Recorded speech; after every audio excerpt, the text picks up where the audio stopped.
I don't owe you a bonus for paperwork, he said, leaning back in his ergonomic chair like a man who just reinvented capitalism. That was the exact moment the air in the office shifted. Not from surprise, because I'd long stopped expecting decency, but from the slow, seismic detachment that comes when your patience simply clocks out. Marcus Hill, our freshly imported manager with a resume full of buzzwords and all the emotional depth of a hotel mint, had been in charge for 6 weeks. 6 weeks, long enough to memorize his extension, short enough to still ask where the break room was, and apparently not long enough to learn that I, Elise Harper, was the only reason our company hadn't been gutted alive by federal auditors. I blinked once when he said it, didn't argue, didn't pull out the 8 years of spotless compliance records, the risk logs I maintained, or the countless times I'd caught breaches before they detonated. I just said, "Okay," and walked out of his office feeling like I'd just been mugged with a paperclip. But I wasn't numb. Oh no.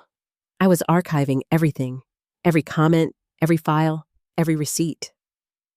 See, in corporate America, your best revenge starts with documentation. For context, Marcus came from strategic consulting, which apparently meant he could deliver a PowerPoint with good posture. He thought my department was a cost center, something to trim, streamline, or automate with a shiny new dashboard. His first month, he deleted entire audit folders because red cells make people anxious.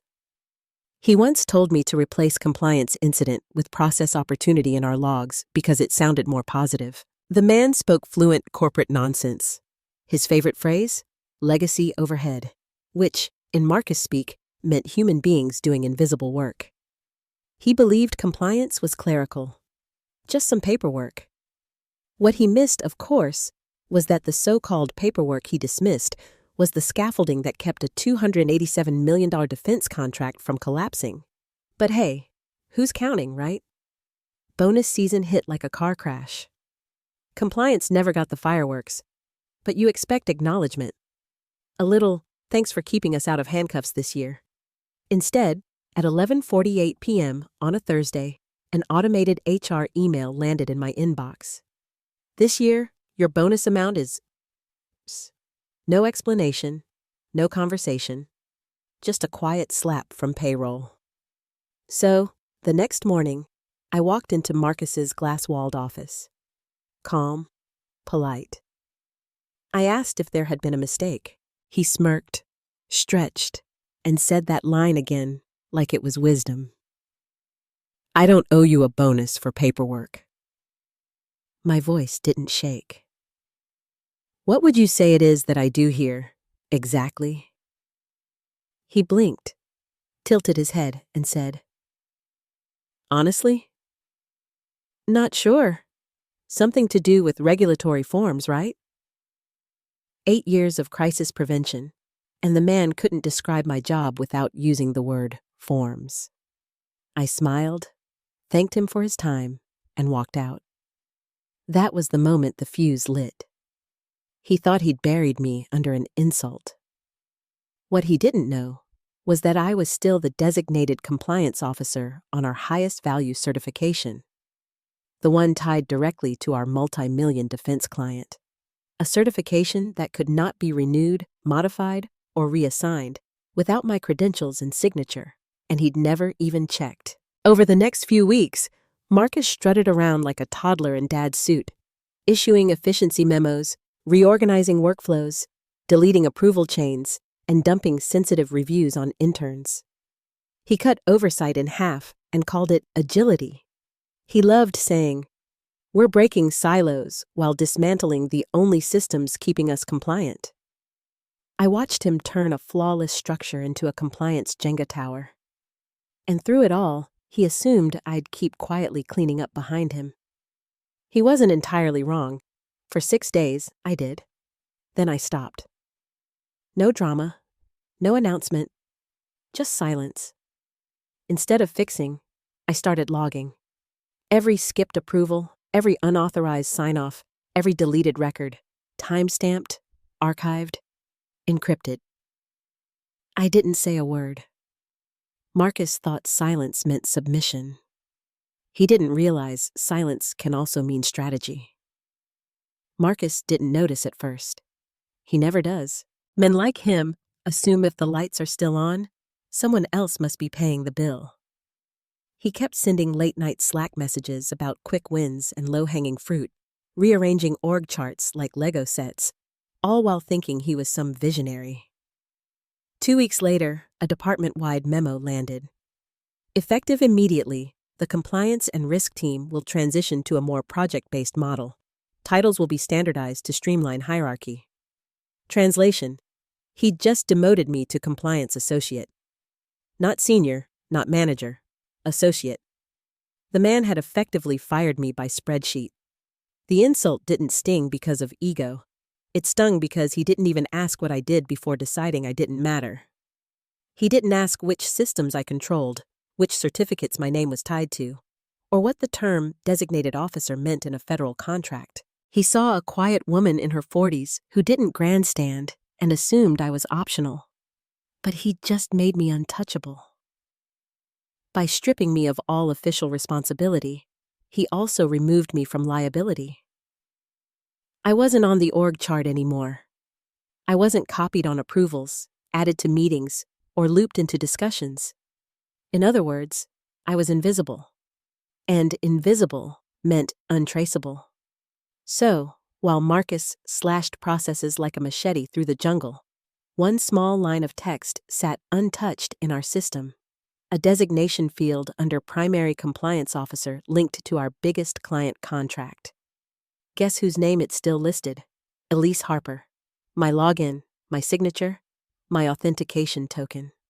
Without it, no renewal, no certification, no compliance continuity. But Marcus never looked. Too busy optimizing his career narrative to check the systems keeping him afloat.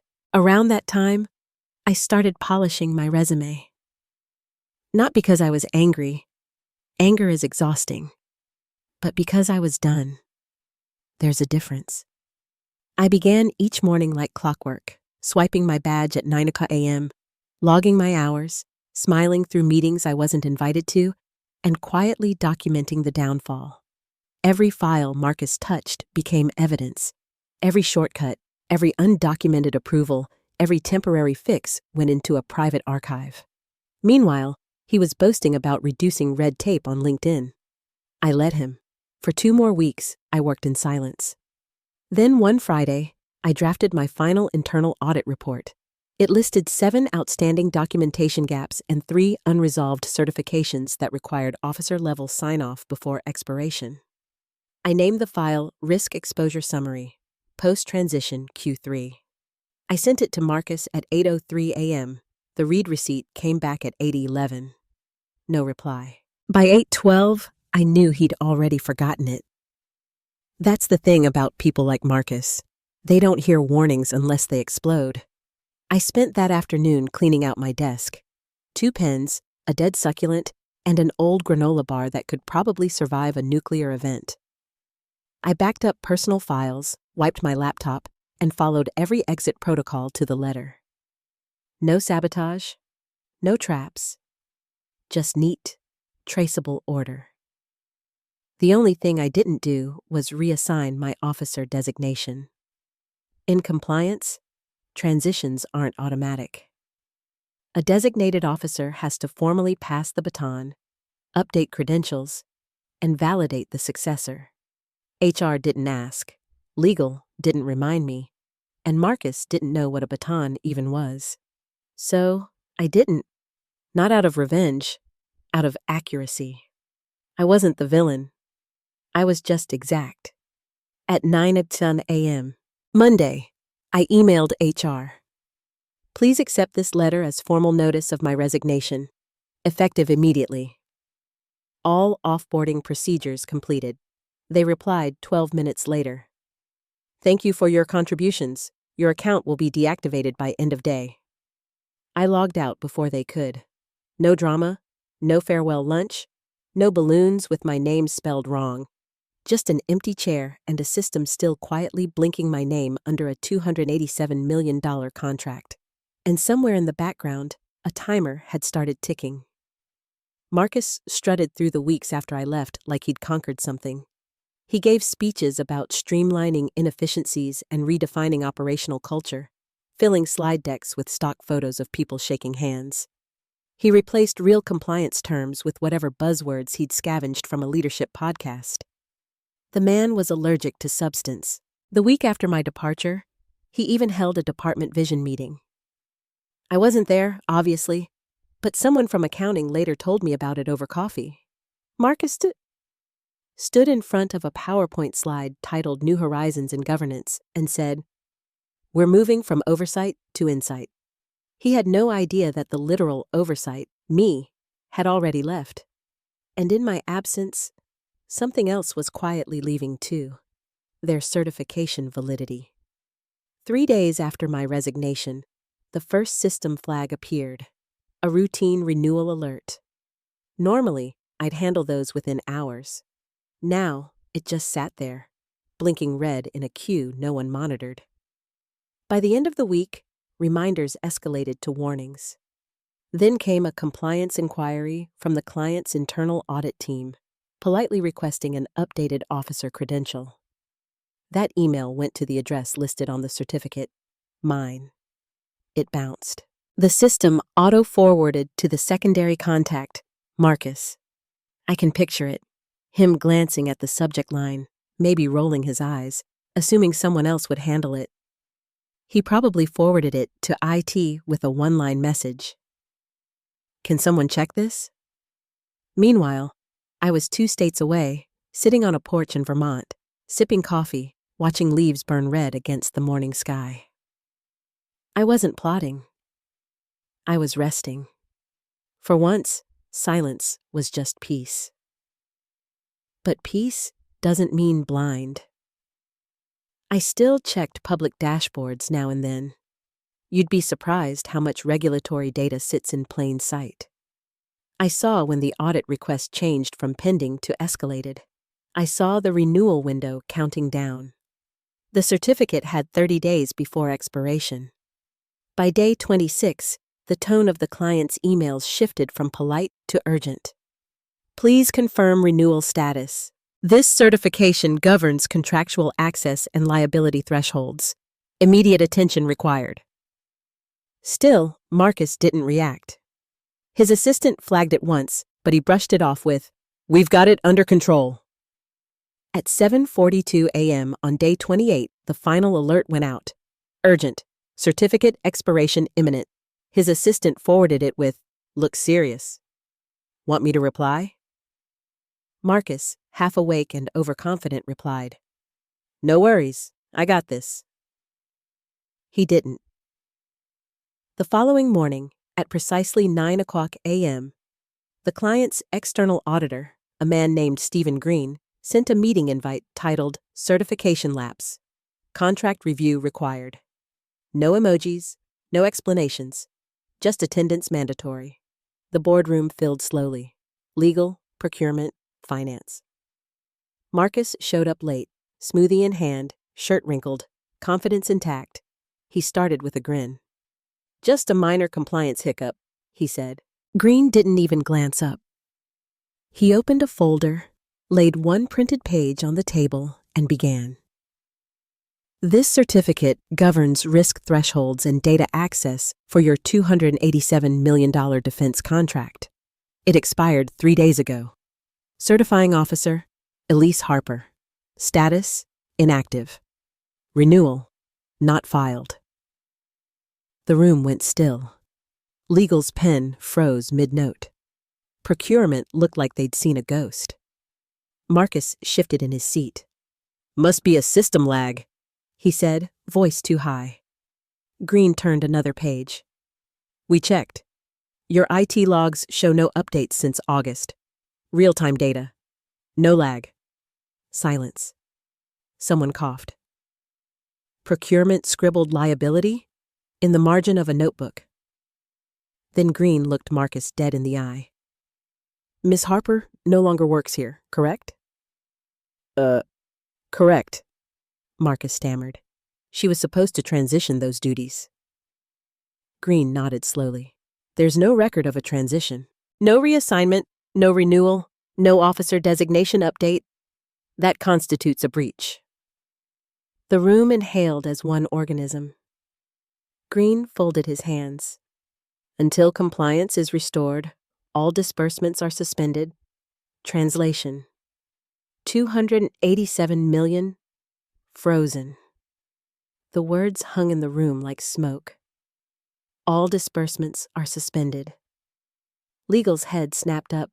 Procurement went pale, and even the CFO's usually stoic pen stopped mid-sentence.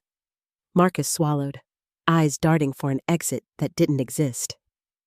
"We can fix this," he blurted, trying to sound confident. Green, the auditor, stood calmly, gathering his papers. "We hope so. But until then, your organization is in breach. You'll receive formal notice by end of day." Then he left, door clicking shut like a gavel. For a moment, no one moved. Marcus finally exhaled, picked up his phone, and typed my name into his contacts. Disconnected. He tried my email. Auto reply: "Elise Harper is no longer with the company." He stared at the screen, the expired certificate lying in front of him like evidence at a crime scene. By 3:12 p.m., the official freeze order arrived. 5 words: all activity paused pending review. Procurement phones lit up like Christmas. Someone yelled from down the hall, "Do not process new orders!" A junior buyer burst into tears because she'd just approved a $1 million tooling purchase linked to that contract. Legal sent a mass email at 3:37 p.m. Subject line: urgent, compliance exposure risk. The message included phrases like liability gap and material misrepresentation. In our world, those words are equivalent to the building's on fire. By 4 o'clock, the board had been looped in. By 4:06, a private thread between the CFO, General Counsel, and the CEO's chief of staff was already dissecting who was responsible. There was only one name in the system: mine. But I was 40 miles away, sitting in a cafe in Portland, Maine, halfway through a blueberry muffin and reading the onboarding packet for my new job. The salary was double. The benefits were real. The people seemed sane. My phone buzzed. Marcus calling. I let it ring. No voicemail, just one desperate text. "We need to talk, please." I smiled faintly, turned my phone face down, and sipped my tea. Somewhere inside the chaos I'd left behind, the company was finally discovering what paperwork actually meant. The scaffolding they thought was decoration had been structural all along. Within hours, HR panicked. Someone tried to backdate a renewal form. The compliance platform rejected it automatically. To reassign a designated officer, the system required biometric verification from the previous one. My credentials, my signature, my multi-factor authentication code. They had none of it.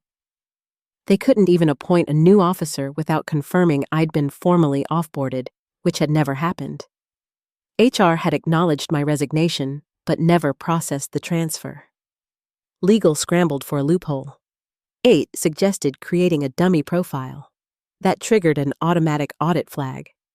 Now they had 2 problems: an expired certificate and an integrity alert. "Can't we just replace her in the system?" someone asked during an emergency call. The compliance platform's representative reportedly laughed. "You can't override a live certificate tied to federal contracts without triggering a full review." Translation: they were now under investigation. Meanwhile, Marcus was unraveling. Witnesses later said he spent the weekend in the office, combing through old emails, forging half-written memos to make it look like he'd planned a transition.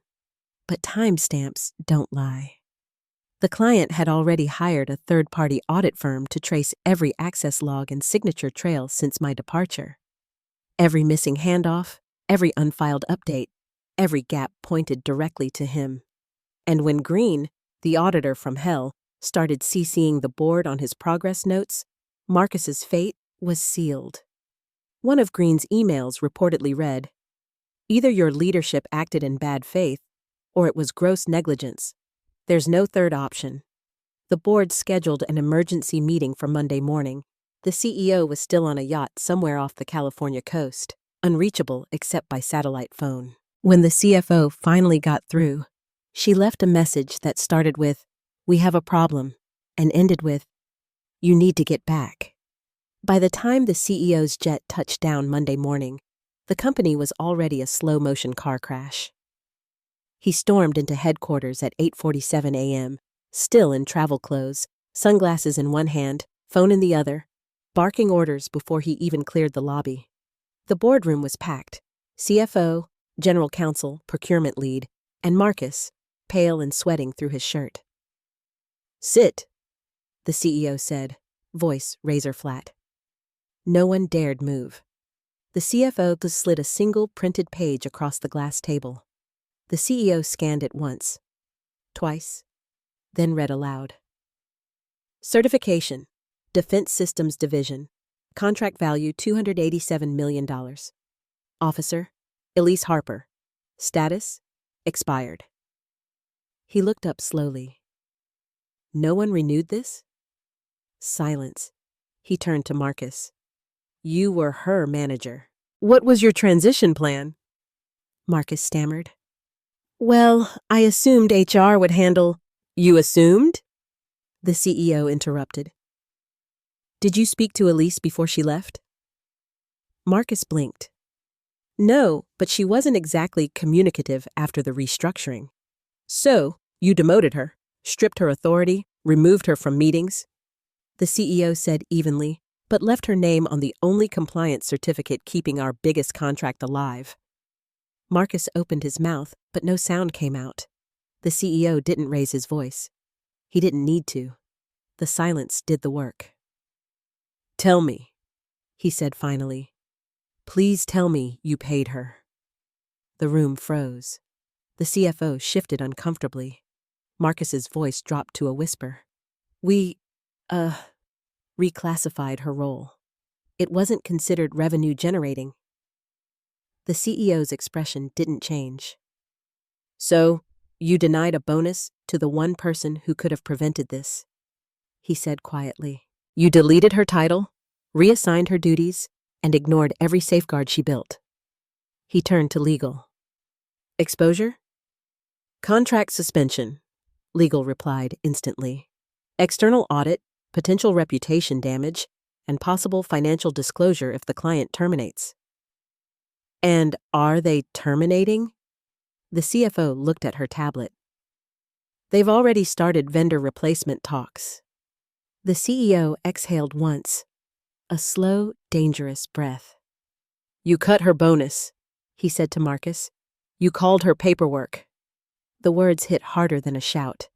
"Effective immediately, you are suspended pending review. Turn in your badge." Marcus's voice cracked. "Wait, can't we call her?" The CEO's eyes narrowed. "You had your chance, and that was it." Marcus Hill's career ended with a single expired document. As he stood, shaking, the CEO added, "You're lucky this isn't criminal negligence." The door shut behind him, and for a few seconds, the room was silent except for the hum of the AC. Then the CEO said, "Get me a timeline. Every interaction with the client since her departure." Legal nodded grimly. Procurement muttered something about Q4 forecasts being wrecked. The CFO simply said, "We'll need to issue a disclosure by Friday." Outside that room, chaos was metastasizing. Departments froze projects midstream. Vendor payments stopped. Engineers were locked out of systems tied to the expired certification. Slack channels erupted with panic. Someone even created a meme of Marcus's face next to the words, "Did you try turning compliance off and on again?" It went viral inside the company within hours.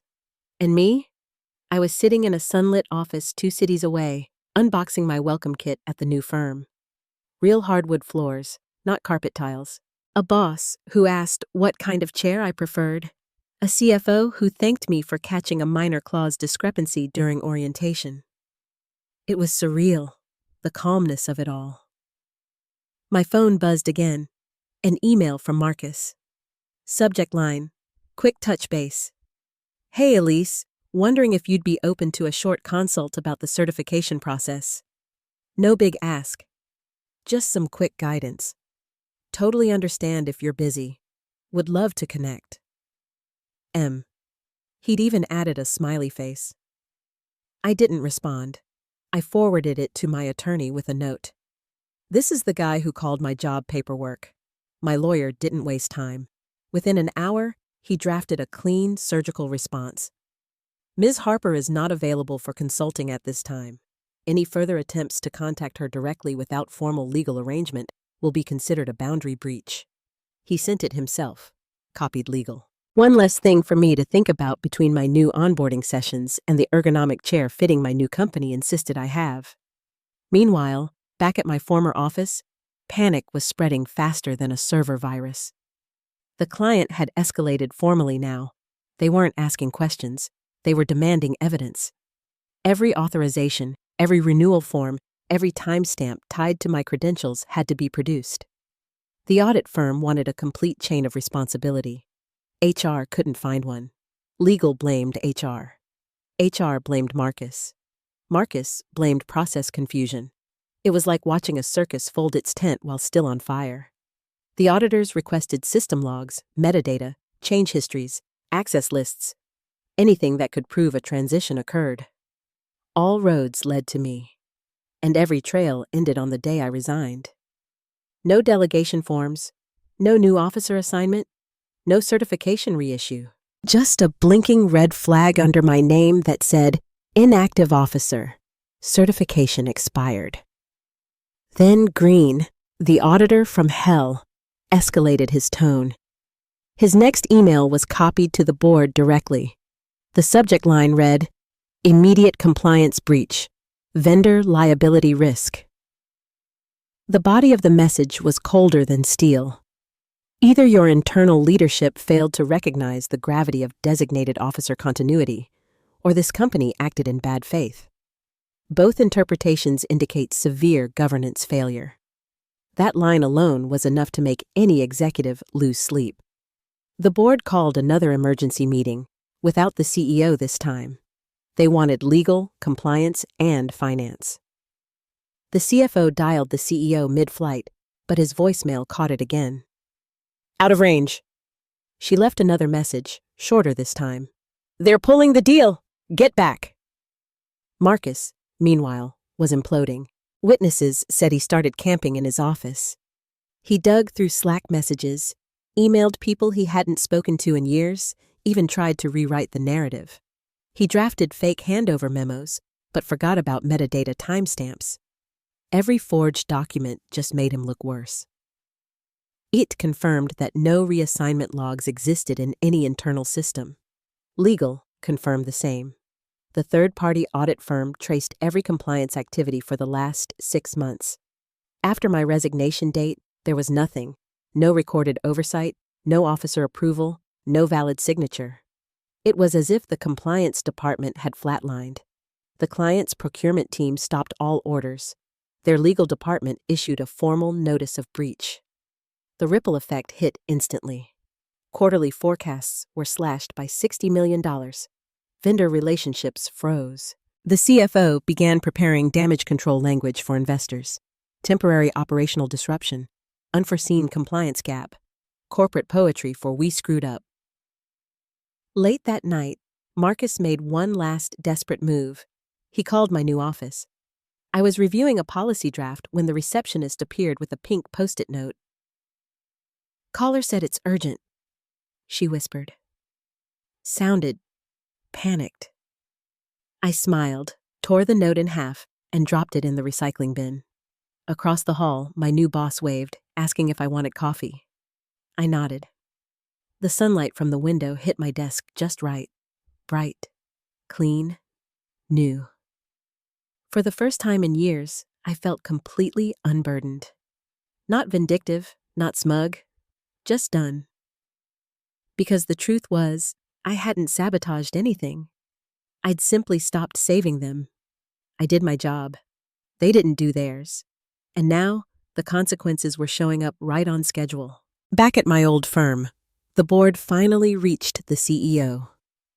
His plane landed before dawn, and by 9 a.m., he was in the war room. His first words, according to a source, "Who the hell let this happen?" The CEO's voice carried down the hallway before the boardroom doors even shut. "How does a $287 million contract die without anyone noticing?" No one answered. Legal stared at their notes. The CFO rubbed her temples, and Marcus sat motionless, eyes fixed on the table. The CEO gestured sharply. "Someone explain."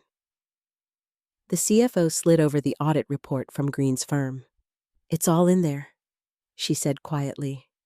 "No renewal, no reassignment, no compliance continuity. Every signature trail ends the day Elise left." The CEO flipped through the pages, each one louder than the last. "So we fired the one person who could have prevented this?" Legal murmured. "She resigned, technically." The CEO's laugh was cold. "After being demoted, underpaid, and called paperwork, right?" Marcus tried to speak, but the CEO cut him off. "You cut her bonus," he said slowly. "You deleted her title. You removed her from meetings, but you left her name on the certification binding this company's biggest client. You left the fuse lit." Marcus whispered, "I didn't know she was still listed." The CEO's expression hardened. "That was your job to know." Silence. The hum of the projector filled the void. Outside the boardroom, employees pretended not to listen, but the tension leaked through glass walls like smoke. Then the CEO turned to legal. "Status? Client terminated," legal said flatly. "They've invoked breach of contract terms. Payment suspended indefinitely." The CEO exhaled.